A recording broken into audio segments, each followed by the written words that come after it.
Lakeland Public Television's Common Ground is brought to you by the Minnesota Arts and Cultural Heritage Fund. Production funding for Common Ground is made possible by the Minnesota Arts and Cultural Heritage Fund. Hi, and welcome to Common Ground. I'm your host, Ashley Hall. Common Ground captures the creative process of various artists living throughout our region. Each week, we delve into the veiled history of our area, plus we take you inside the cultural events that put the North in North Country.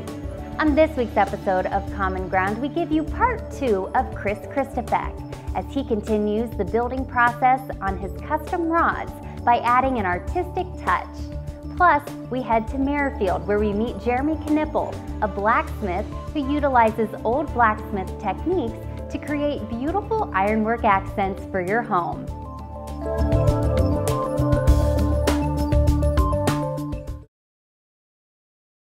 We use high quality graphite rod blanks, typically are where we get started. Portuguese burl cork to build my handles. Stabilized wood for reel seat inserts on the spinning rods. Fuji guides. The next step in the process is to put decals and labels and identification on the rod blank. And the first decal that will go on, it will be our company logo. And this is a decal that we have had made. It's a water slide decal. It needs to be aligned just perfectly. And then the moisture wicked off of it. There we go. And then the client's name goes on. So we're just pressing this is a peel and stick decal, pressing it into the rod blank. And then the top layer comes off. And it leaves a very nice, smooth decal on the rod blank. And we're getting close to the finished part of the process is to do a little decorative butt wrap.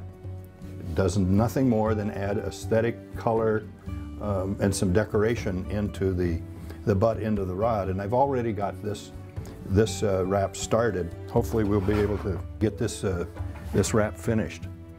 So from a decorative standpoint, I really enjoy cross wrapping. Cross wrapping is nothing more than creating X's and laying thread against those X's or crosses up and down the rod blank. So previously I marked the rod blank where these crosses are going to be for the length of the wrap that I wanted to achieve. And I've already got this started. So we will continue now with adding more color and maybe a little different design into the wrap. This is what I call a modified diamond, which wraps up and down the rod blank 4 times to create a diamond effect. And I'm just laying those threads right next to the other. Cross wrapping is kind of a unique art that's unique to rod building. There's not a lot of information available as to how to do this, kind of trial and error and learn by yourself. However, there's a couple of very good books available that give you a fairly good idea as to how to go about it, and then it's just a matter of developing technique, a little practice, and you're ready to go. The next thing we do before we finish is we've got to pack all of these threads together so that they're nice and tight. We don't want any gaps of thread. And now I'm going to modify that diamond into a chevron. And then comes the very delicate part, and that's to cut off the tag ends of the wrap that we built. This is where every rod builder holds his breath. Sometimes things come completely apart. When you least expect it, you cut the wrong thread, and then you've got a big mess on your hands. So we'll take off our tag wraps, being very careful not to scratch the rod blank. Insert our tie-off loop and continue wrapping over those cut ends.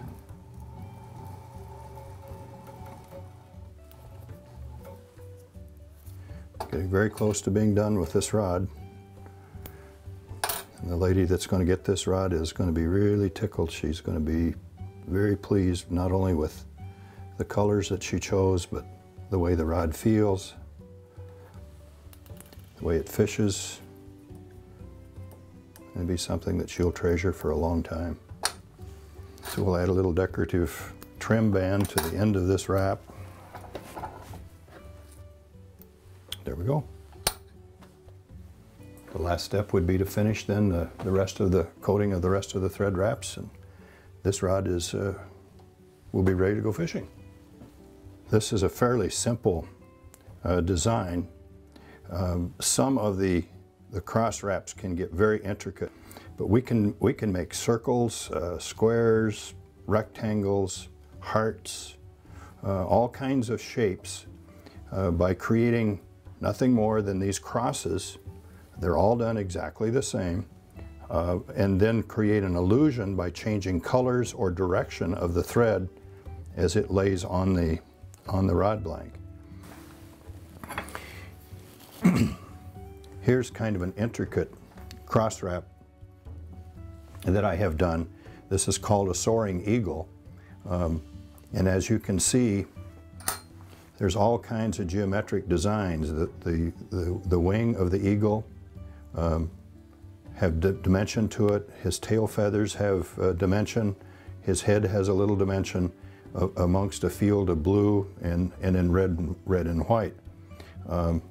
For this kind of year when I did this, it's right before the 4th of July, I felt a little patriotic and thought that maybe a Soaring Eagle as a cross wrap might be a neat idea to put on a rod blank. And this is all done with thread, one thread at a time, and then it's finished over with rod finish to protect it.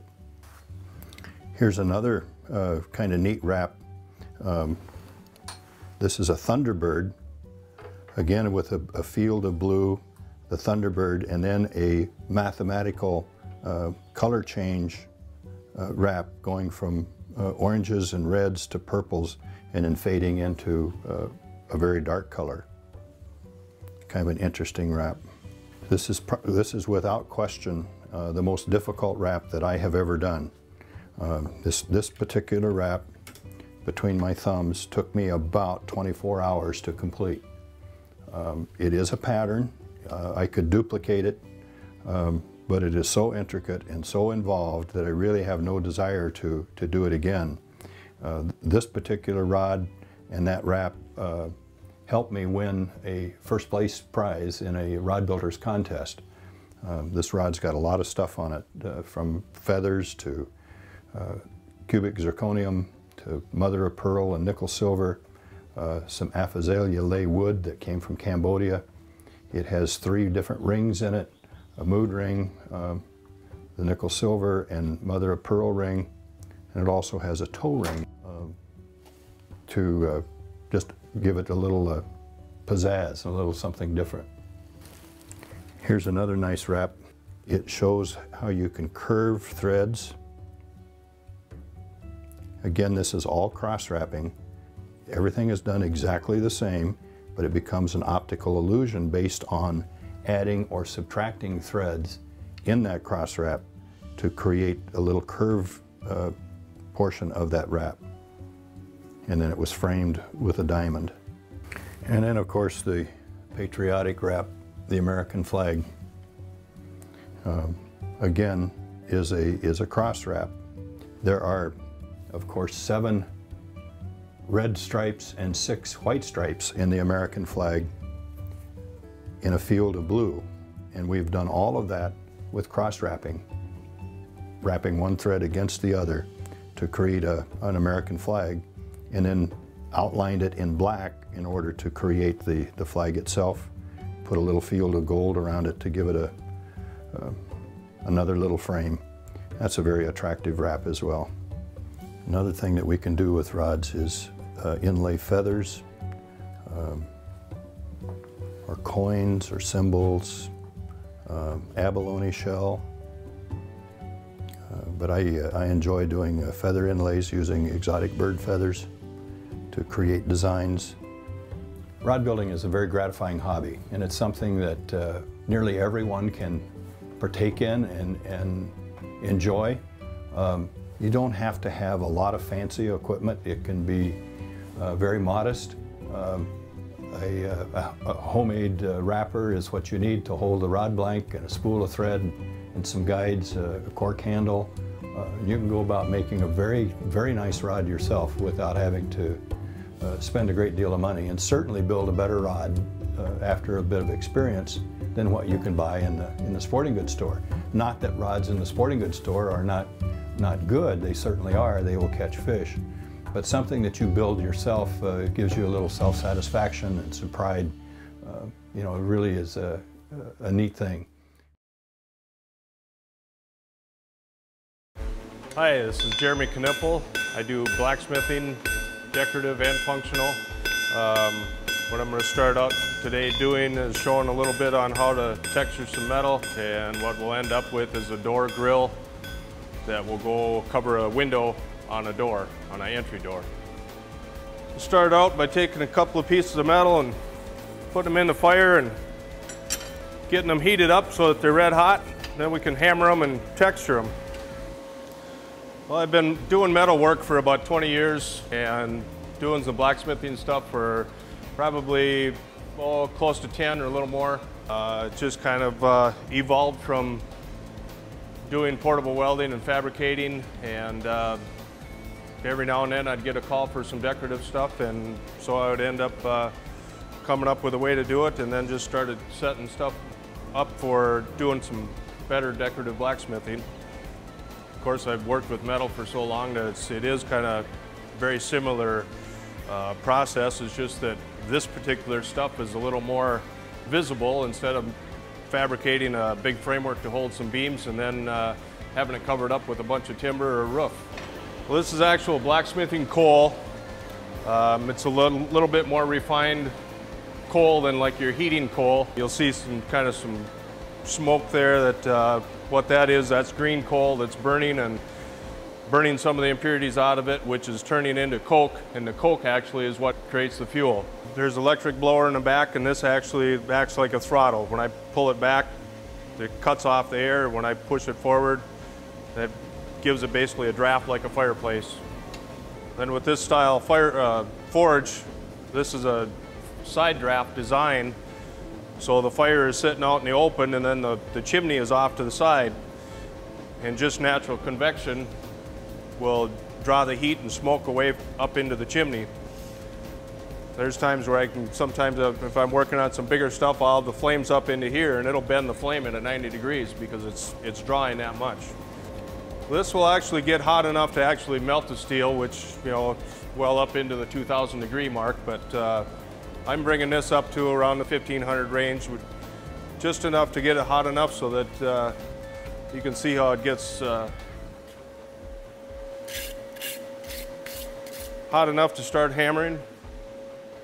Now that I got this one half done, let that cool off, then I can hang on to this end and then hammer this end.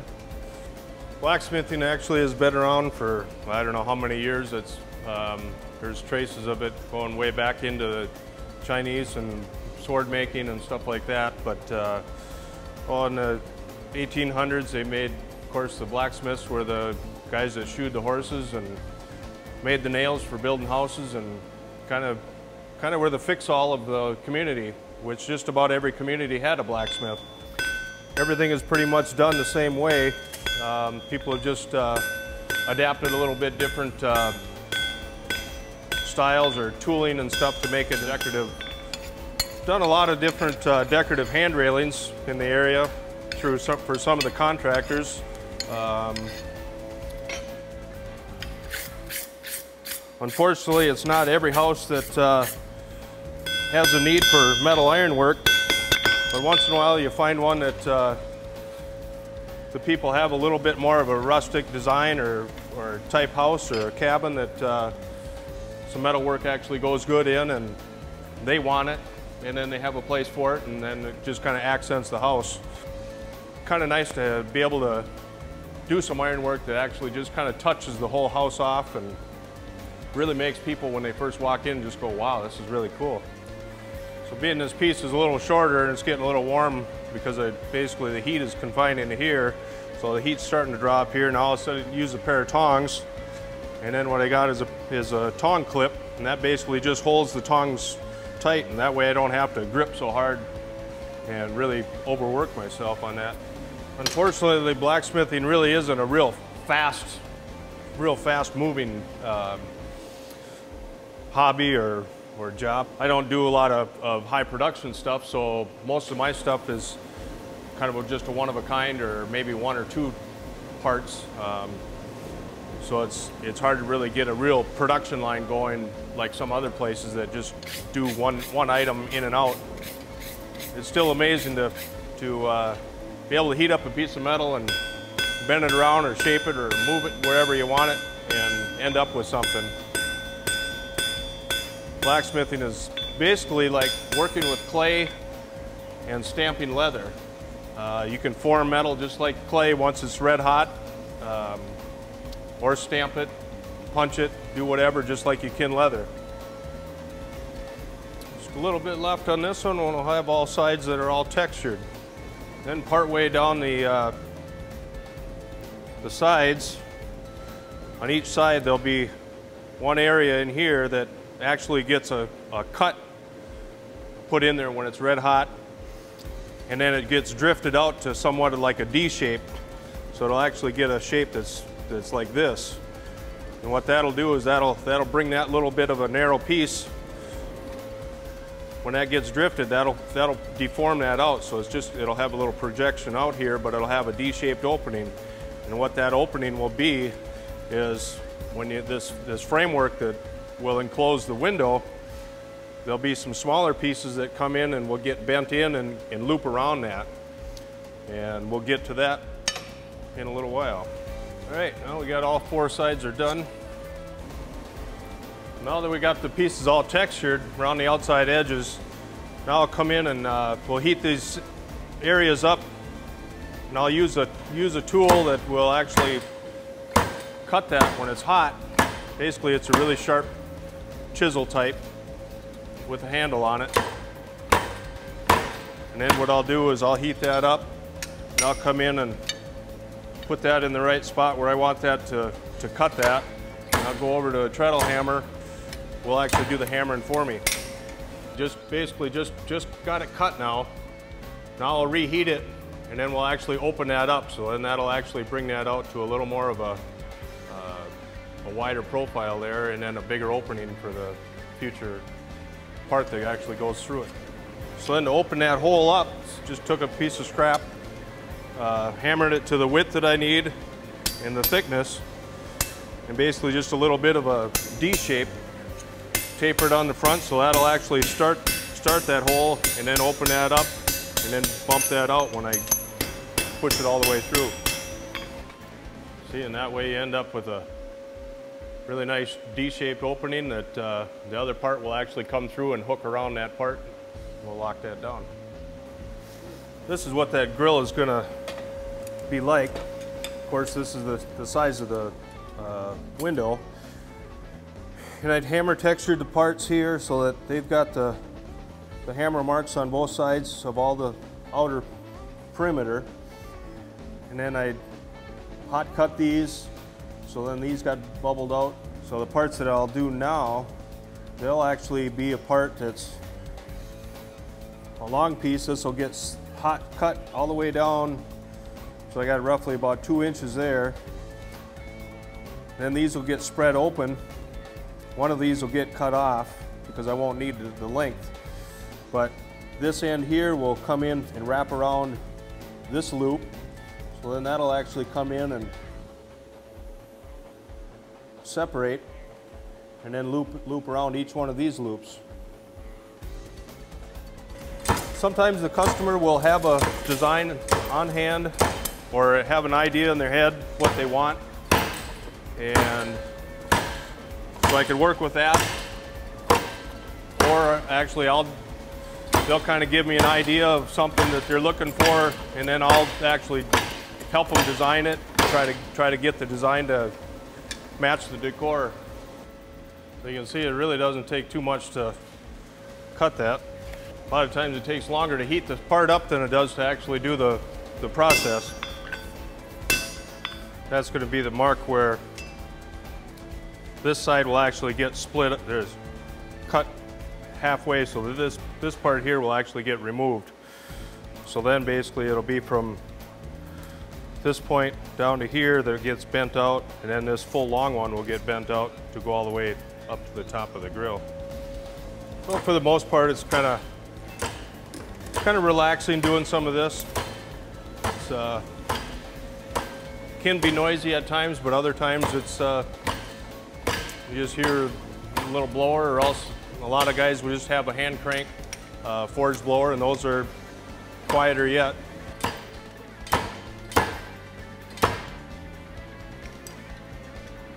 So that's as deep as I want to go. So now I've basically kind of got a rough shape that I want. I'll go through, and where I cut these, this is a really sharp, jagged edge. I'll go through and file or grind those down just to knock that sharp edge off. And then these will actually get bent straight across, just like a lopsided T. So I got that filed off, so we'll just heat that up, hammer this back to somewhat of a uniform thickness, and bend those out a little bit. I'm not trying to get it super perfect, so it's mirror finish, because I want to actually see a few little hammer marks and see little imperfections in it, because that gives the whole piece a little bit of character. It's easier to keep everything from bending all out of shape, to keep everything somewhat in the same plane. That way it doesn't get too far out of line, and it's harder to get back into a flat plane. So that's why I kept flipping it back and forth and keeping everything so it's flat. So now we'll just finish up this, and then we'll be ready to form that T shape. So you got a fairly straight line, and your curves are somewhat even. And that's basically what we want to end up with. What I'll show now is the side piece. The side pieces are laid over the top of the top and bottom piece. Well, they need to have a little bit of an offset in them so that on the whole back of it, it's flush on the back. So I made up this tool. It's got a little offset in there. So then basically when I put the piece in here, and then that gets hammered together, that'll actually bend a little Z-shaped offset in there, the thickness of the metal, which will allow those two pieces to fit over nice and flat. So you got that good and red hot. So then this actually gets set in there just like that.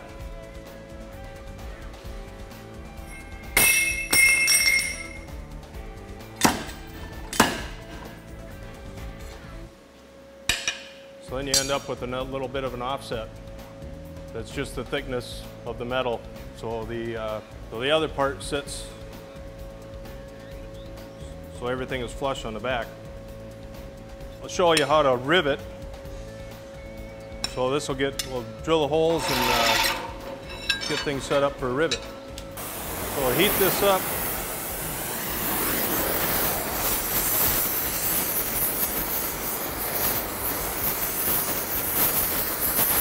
It's a nice cherry red, and that'll allow me to just hammer that down, and that'll just drive itself right down in there and expand into that hole.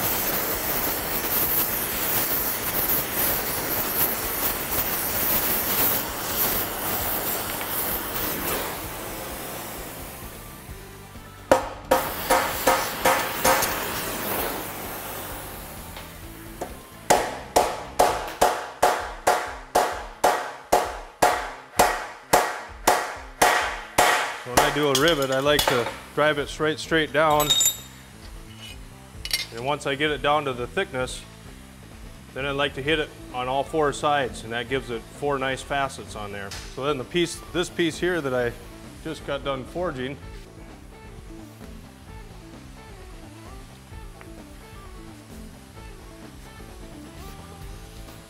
basically that's done, pretty well done. So then what I do is I just trim that off to size depending on the amount that's needed to go around that loop. This will get hammered out just a little bit more. and those all get bent up at 90 degrees. They get set on that through the slots, then they get heated up and just tapped over and into place.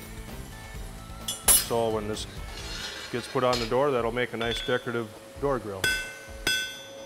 But as years go by, from the time that I first started this,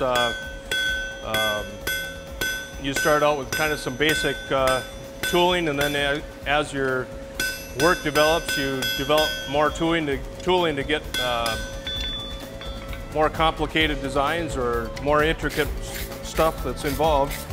So it's kind of an ever-evolving kind of a learning process. It just always keeps growing.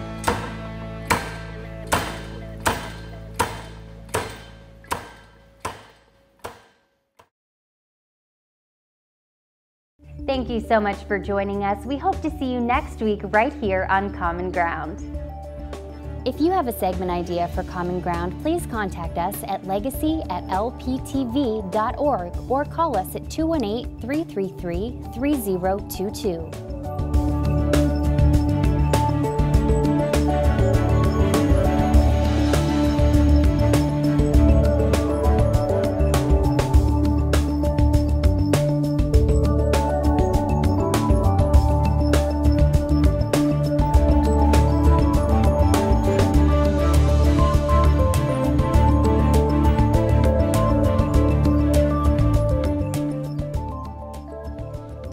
Individual segments or copies of Common Ground, please call 218-333-3020. Production funding for Common Ground is made possible by the Minnesota Arts and Cultural Heritage Fund.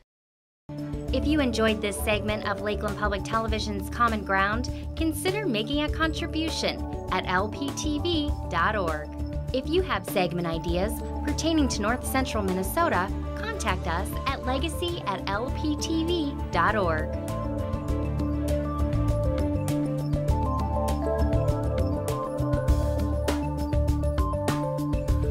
Common Ground is funded by the Minnesota Arts and Cultural Heritage Fund by the vote of the people on November 4th, 2008.